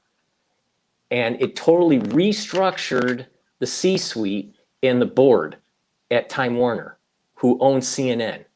All right. That was the point when they became vulnerable and they were compromised. And we had the opportunity to bring and elevate the conversation. And that's where I was trying to go with it, was to talk about Smith monetization and the PSYOP that's going on, that Kaufman's part of, that you're trying to debunk, which you're doing a good job doing.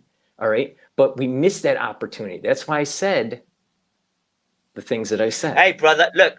Was because there was a bigger picture going on here. That was on him, and that was a little prima donna celebrity stamp his feet and walk out, right? If that's how he wants to be, and that's the type of look, man. I wouldn't want someone like that in my foxhole, dude. Sorry, right? I wasn't speaking to him. Jay tried to interrupt and say, "Hey, dude, he's not talking to you about this thing," and he obviously felt that he should have the floor, right? When he just strolled into a conversation that he probably hadn't been listening to.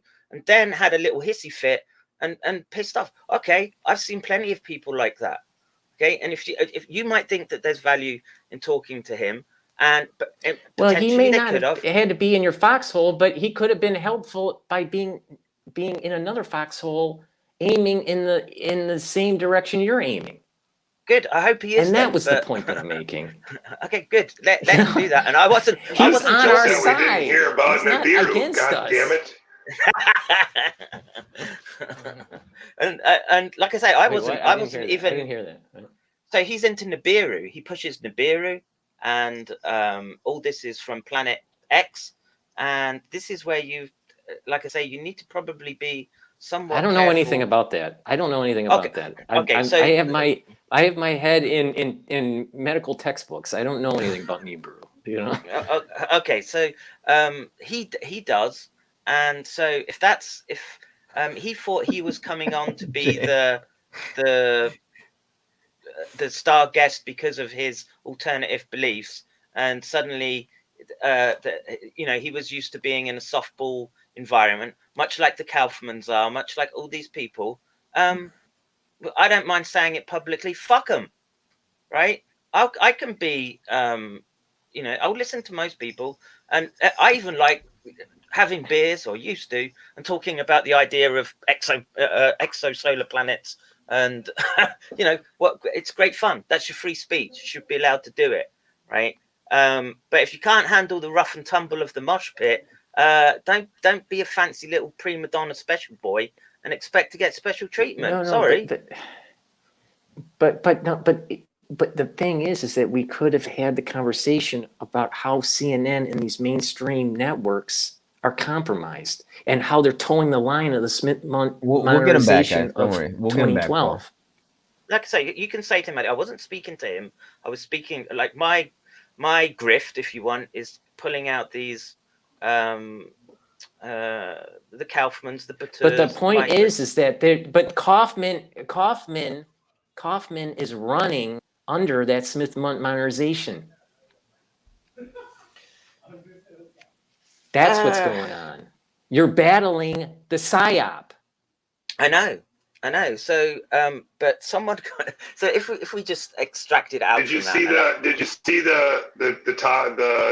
comment that you just put up there? That I think is something that you could use to pivot now. Yeah, which one are you referring to, Jay? We should start thinking about, if we're going to have a second wave, what that second wave should look like in order to qualify for another lockdown, because we have to decide how long we are going to lock down from here on out, and what firm numbers we are going to use to decide to stop locking down when, and what numbers we're going to use in the hospitals that would require another lockdown. Because if we don't start stating those things and then sticking to those things, there's going to be a lot of flexibility that can be taken advantage of.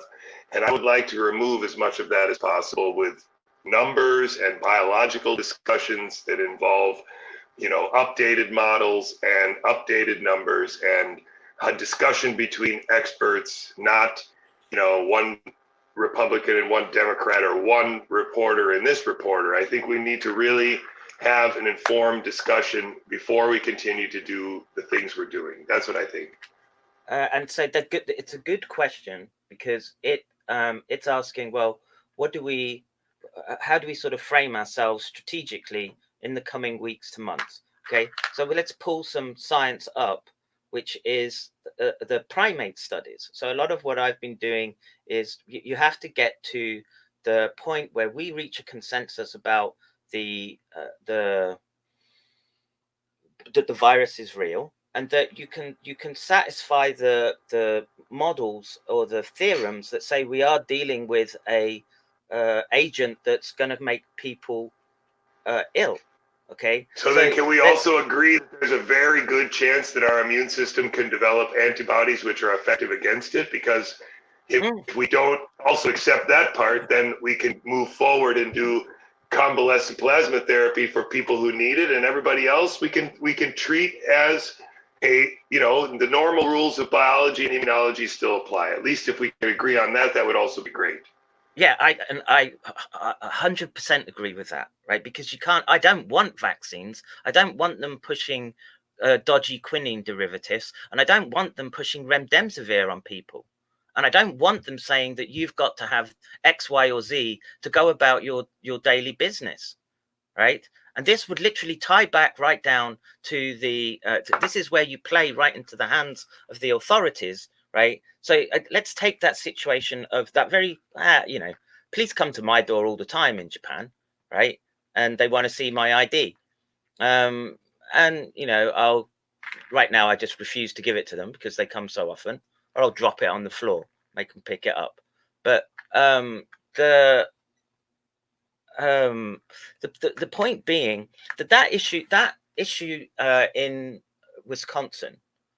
If that woman was Richie from Boston's wife or girlfriend, and she came out there and started rattling on at the police that there's no such thing as a virus, and you're here, right, literally to trample all over my rights. Boom! That's another little conflagration that's burned up when we're trying to deal with a forest fire of immense and very complex dimensions, right?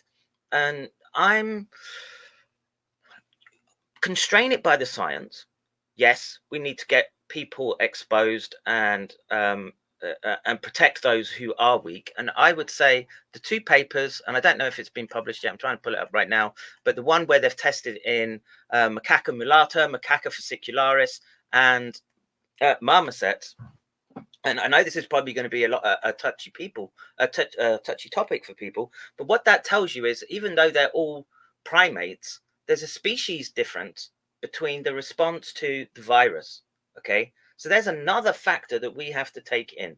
Okay, and the rhesus macaque, which in terms of homology, you could probably say is genetically closer to the human being than fascicularis.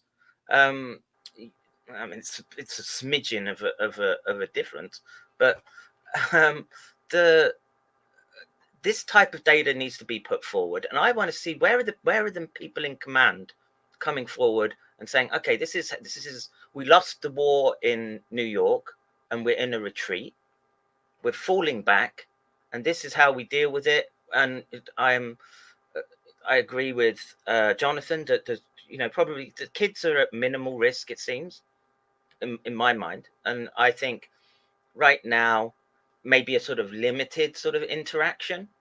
I think one of the things I want to build on before I forget, but what you are saying with the monkeys also applies actually to humans, and I think Paul will probably want to jump in here. Maybe he's read more about it than me. But if you think about the idea that this virus is not only working through the ACE2 receptor, but also hijacking some of the interleukin system and sort of recruiting neutrophils or whatever it's doing, we're not really sure exactly, but it definitely seems to be activating the cascades of the immune system separately from whatever it does with ACE2 and with the alveolar cells in the lungs. And those systems are known to have extreme polymorphisms in the sense of extreme variations between individuals and between families. And so you can imagine a scenario where certain individuals can be genetically predisposed to have this cytokine storm to this virus, and other people just don't have the combination of random molecules that all work together in this horrid way that every once in a while has been reported in the news. And I'm not saying these cases don't exist, but I think medically there's probably a scent to chase down there in terms of figuring out why that is. And it's probably not the ventilator story, which is a separate one, but really a polymorphism story, some peculiarity about these people's immune system that allows the virus to really get their immune system to overreact. Doc, Paul, do you want to add your thoughts to that? And then after we do that, if I could just ask everyone to give a final concluding thought. As I said earlier, I do have to go pick someone up from the airport tonight, so I'm going to cut it off about 8 o'clock tonight. So we got a short episode tonight of 2 hours, and we do thank everybody so much for tuning in. But yeah, Paul, if you want to just add on to what Jay said or not, and just give your final thoughts for tonight, Paul. Yeah, one's a philosophical one, which is that any complex system, if it's near a tipping point and it's pushed over the edge, it'll go into some sort of chaotic contraction. So if someone's immune system is low, like we were talking about earlier, maybe a D3, a deficit in the body or some sort of immune compromised situation, and they get a pathogen, it may lead to a worse outcome. In terms specifically to SARS-CoV-2, there is a lot of evidence now that the CD147 receptor is just as important as the ACE2 receptor, especially for T cells and the viral load that's happening to these T cells. Now, my concern here is that what are the long-term effects of SARS-CoV-2 to the immune system? Are we looking at, and I'm asking a question, this is a research question, are we looking at a situation where we have a chronic phase to this illness, which is what we're seeing right now? I'm sorry, an acute phase of this illness that we're seeing right now, and then it will lead to a chronic situation later down the road? We don't know. And I am very concerned about these T cells being infected. So, that's, to Dr. Couey's point, that we do, it's a very complex system. The immune system is a very, very complex system, and there's a balance between pro-inflammatory cytokines and anti-inflammatory cytokines, and they are in concert with one another over time. So it's a very complex system, and we're just barely understanding it now in the realm of science. So in terms of parting thought, this problem is not just a scientific one. I mean, I've been saying this from day one. There's multiple pillars here that have to be considered. It's not just the scientific. It is the financial. That's a major one. It's the the geopolitics involved in this. There is rumblings of war in the media now. What does that mean with food shortages? Does that create another instability globally that leads to maybe conflict? Historically, we've had this problem before. So it's not just the scientific.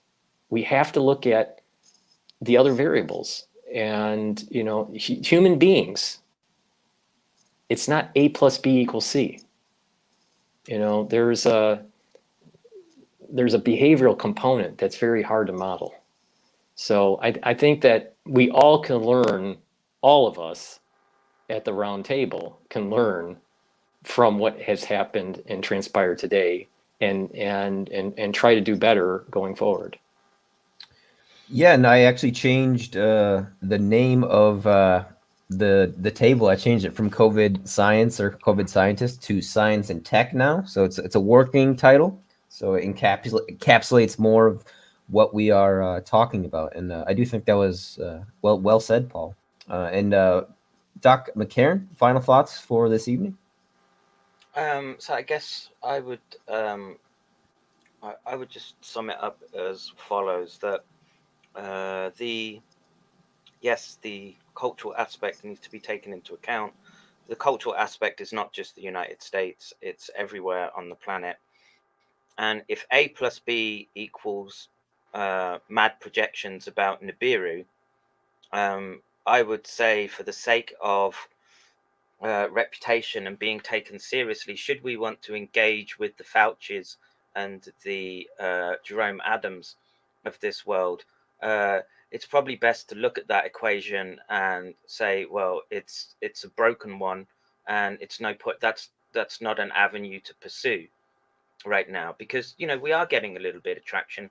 We are seeing people start to question the narrative that is being given to them. So now we start to try and give them the one that we've been working around, which does have a lot of scientific basis in it. There's a lot of papers and research already done that can help guide us.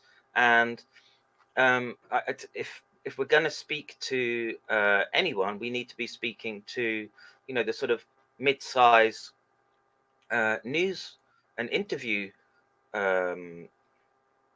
circuit that these people, the grifters, are getting onto, where they're getting 100,000 views, or those they have 100,000 subscribers, and they're sort of linking up and gaming the system in a way that they've got these little clubs, right? And once you reach 100,000 subscribers, you get a little helper at YouTube, and you join those little clubs. I've looked into them, and you can see how they're all sort of linked through business emails and stuff like that. And if we're coming in and we're trying to hold people to account, which I would say is that not what we're trying to do? Can we reach that consensus around that? I think that's one of our goals. But as far as a mission statement, I think that's probably the more important determination, right? An end state, as they would say in military terms. But yeah, I agree, Doc McCairn. It's unfortunate that we don't get as many views. You don't get as many views. Fortunately, Paul Cottrell's on our team, and he's become a big fish in this sphere. But yeah, it's something that unfortunately you do see that stratification coming about and solidifying. Hopefully, that is not a trend that continues, and that we can, keep expanding and growing these networks. But maybe we should just get some girls in bikinis on, and then put them in the thumbnail, and then we'll get a bunch of views that way. But Doc Couey, do you have final thoughts for tonight? Yeah, I think the most important point for me is that we all need to remain vigilant and try to honestly recall what our expectations were in February, March, and April, and now realize that we're in May, and realize that we have numbers that we can use in one way or another to make a projection about the future and make judgments about what has happened so far. And I think we have to take every opportunity to accurately double check all the numbers that we are using to evaluate. Remember that there aren't very many numbers that we were worried about in the beginning. We were worried about our hospital capacity, and we didn't want to crash it. And we were worried about the total number of people who were going to die, and we wanted to reduce those numbers. And now we need to evaluate how close did we come in New York to the hospital capacity, and how much did social distancing really reduce the numbers of people who died.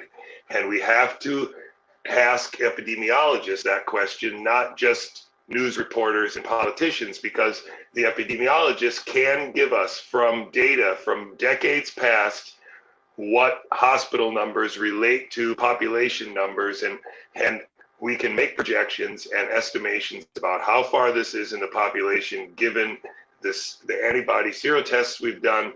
And we have to use these numbers. We have to acknowledge these numbers. We can't just keep allowing people to arbitrarily keep us at home, because there is right now no biological basis to keep healthy people at home if this isn't many orders of magnitude more dangerous than the flu.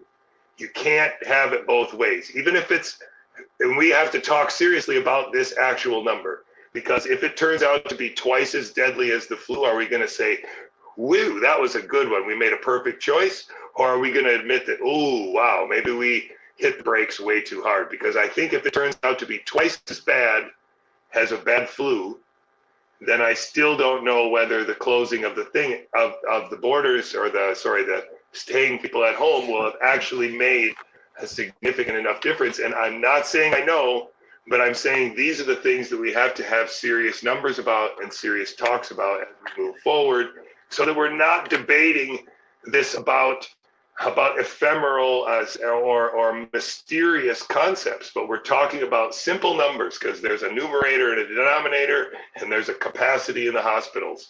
And once we have a good idea of those numbers, we can make calls, and nobody will need convincing to do what's right. You can just explain it, and people will make the right choice. And right now, the debate is happening, the argument is happening, because that's not the way this has been given to us.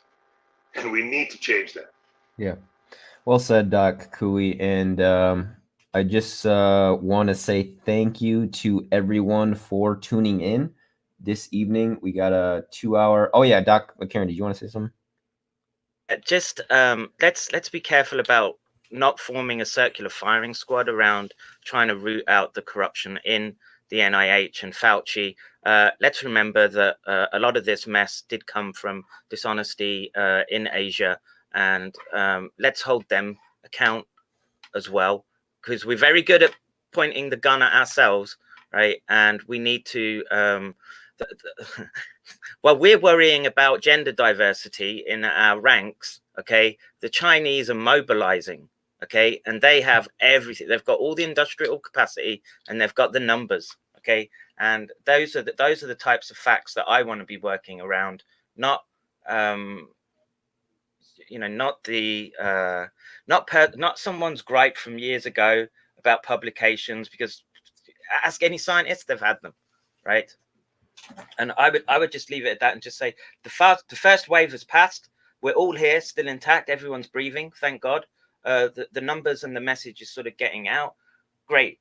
Get your head down, check your equipment, and get ready to move to the next objective. That's it. That's what I would say. And with that, I would say tune in to everyone over the week, keep up to date with it, and don't get taken in by the scam artists.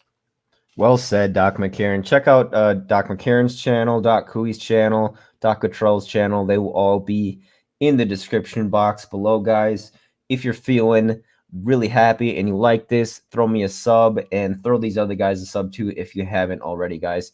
So that was our COVID Science and Tech Roundtable. And Paul, when is your interview with that lady? Yeah, when is that, Paul, with Judy? Oh, can you hear us? We're going to do our recording on May 15th. May 15th. Okay. So still a couple weeks away. It's like seems like an eternity away at this point, but yeah, I would say within 2 weeks. In 2 weeks, the facts have just got written to got to the point where the statements she's going to say in public are just going to be obviously demonstrably wrong, much like Kaufman, much like Batur. I would say these things, we've put a good firewall around them. Of course, I'm going to keep. Let me, you know, I'm a betting man, and I usually We're not going to the airport. One last point. And